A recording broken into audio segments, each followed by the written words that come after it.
Hello guys, welcome to our channel. मेरे पापा मुझे हर रोज एक स्टोरी सुनाते हैं, आज आप भी सुनिए। हेलो दोस्तों, मेरे चैनल पे आप लोगों का स्वागत है। जैसे कि प्रीशा ने कहा, मैं इसे डेली एक मोटिवेशनल स्टोरी सुनाता हूँ। आज आप लोगों के सामने एक स्टोरी लेके आया हूँ। एक गांव था जिसमें एक सेठ जी थे और उनकी एक दवा की दुकान थी। बहुत अच्छा काम करते थे, दवा बेचते थे और भगवान का पूजा सेवा बहुत करते थे वो सेठ जी। उनको भगवान पे बहुत ही श्रद्धा थी। सेठ जी का एक लड़का था जो विदेश में पढ़ाई करता था। वो पढ़ाई कंप्लीट करके आया, पढ़ने में बहुत ही तेज स्मार्ट बंदा था। वो अपने पापा के काम में हाथ बटाने लगा और दुकान पे रहता था। सारा काम बहुत जल्दी उन्होंने 1 से 2 महीने में सारा काम सीख लिया। और क्योंकि वो यंग जनरेशन थे और विदेशों में पढ़ाई किया हुआ था, तो उनको भगवान पे बिल्कुल भरोसा नहीं था। सेठ जी का लड़का बिल्कुल भगवान पे भरोसा नहीं करते थे और सेठ जी उतना ही ज़्यादा भरोसा करते थे। सेठ जी अपने लड़के को बोलते थे कि जब भी कभी ऐसा मुसीबत आए, जब कुछ समझ में ना आए, तो एक बार भगवान को याद कर लेना। अपने दुकान में एक छोटा सा मंदिर बना के रखे हुए थे, उसमें कृष्ण भगवान की मूर्ति थी। वो वहीं पे पूजा करते थे और डेली अपना काम करते थे। लेकिन उनके लड़के को बिल्कुल विश्वास नहीं था भगवान पे। वो सोचते थे कि बस कर्म कर रहे हैं, इसीलिए हमें फल मिल रहा है, इसीलिए मैं अमीर बन रहा हूँ क्योंकि मैं मेहनत कर रहा हूँ और मेरे पापा मेहनत कर रहे हैं, इसमें भगवान का क्या लेना देना। लेकिन सेठ जी हमेशा कहते थे, जब बेटा कभी कुछ समझ में ना आए, लगे सब कुछ खत्म हो चुका है, तो एक बार भगवान के शरण में जरूर जाना। एक दिन की बात है, सेठ जी बीमार थे तो वो घर पे थे। बारिश हो रही थी। सेठ जी का लड़का दुकान पे अपने 4 दोस्तों के साथ ताश खेल रहे थे। तभी एक लड़का रोते हुए आता है और बोलता है, भैया मेरी माँ बहुत बीमार है, उनको बहुत तेज़ बुखार है, तो आप कोई दवा दे दो। सेठ जी का लड़का उठ के दवा देना नहीं चाहता क्योंकि वो ताश खेल रहे होते, लेकिन उनके दोस्त बोलते हैं कि नहीं, कोई बात नहीं, तू दवा दे दे। और वो लड़का भी रोते हुए बहुत मिन्नतें करने लगता है कि भैया प्लीज़ दवा दे दो, क्योंकि गांव में कोई और दुकान खुला नहीं है और इतनी तेज़ बारिश हो रही है, मैं कहाँ जाऊँ, तो प्लीज़ आप मुझे दवा दे दो।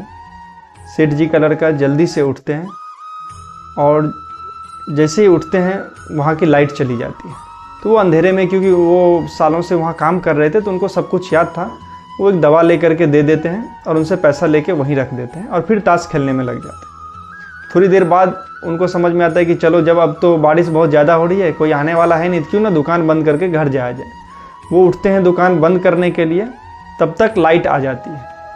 जैसे ही लाइट आता है, उनकी नज़र पड़ता है उस दवा पे, तो वो शॉक हो जाते हैं।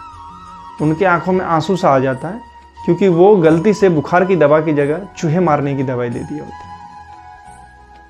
अब सेठ जी के लड़के को जैसे पता चलता है कि वो बुखार की दवा की जगह चूहे मारने का दवाई दे दिए, वो बहुत ही बेचैन और परेशान हो जाते हैं।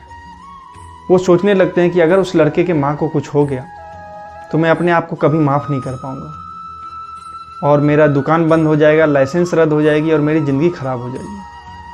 सेठ जी का लड़का सोचने लगा कि अब तो मेरी दुकान भी बंद हो जाएगी, हो सकता है मुझे जेल भी हो जाए। उनकी आंखों में आंसू आने लगा और आत्मग्लानि सी होने लगी कि मुझसे ये कितनी बड़ी गलती हो गई। फिर उसे अपने पिताजी का बोला हुआ बात याद आया कि जब कुछ भी रास्ता ना दिखे तो भगवान के शरण में जाना। तो पहली बार सेठ जी का लड़का अपने दुकान में जो छोटी सी मंदिर थी उसमें गए और भगवान के सामने हाथ जोड़कर विनती करने लगा, आंखों में आंसू लिए। हाथ जोड़ के भगवान के सामने कहा कि हे प्रभु, उस लड़के की माँ की जान बचा लीजिए। और ऐसा करते हुए उसकी आंखों से आंसू आ ही रही थी कि वो छोटा सा लड़का दौड़ते हुए वहाँ पे आता है वापस।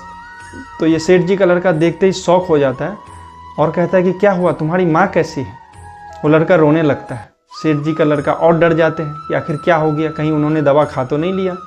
लड़का बोलता है, भैया प्लीज़, मेरे पास पैसे नहीं है, लेकिन मुझे और दवा दे दो, क्योंकि आपने जो दवा दिया था वो लेके मैं तेज़ी से दौड़ के जा रहा था।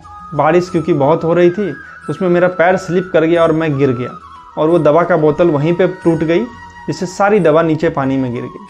प्लीज़ मेरे माँ को बचा लो और आप दूसरी दवा दे दो। सेठ जी के लड़के के आंखों में आंसू आ जाता है और ये खुशी के आंसू थे। वो दवा लेता है और बोलता है, भैया आप ये लेके जाओ, अपने माँ को देना और पैसे देने की कोई ज़रूरत नहीं। तभी से सेठ जी के लड़के को भगवान पे पूरी तरह से विश्वास हो जाता है और वो हाथ जोड़ के मंदिर में पूजा करते हैं और उस दिन से अपने पिताजी की तरह बिना पूजा किए हुए कभी आगे का काम नहीं करते हैं।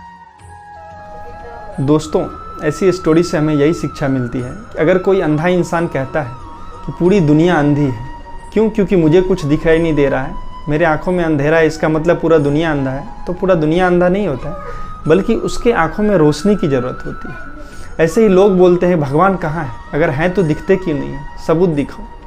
उनके लिए जानना जरूरी है कि अगर आपको सही से सच्चे मन से भगवान पे विश्वास है और भरोसा है तो भगवान आपको ज़रूर दिखते हैं। दिखते मतलब ऐसे डायरेक्ट नहीं दिखेंगे, आपको एहसास होता है, किसी न किसी रूप में वो आपके आस पास होते हैं और आपकी मदद करते रहते हैं। Thank you so much.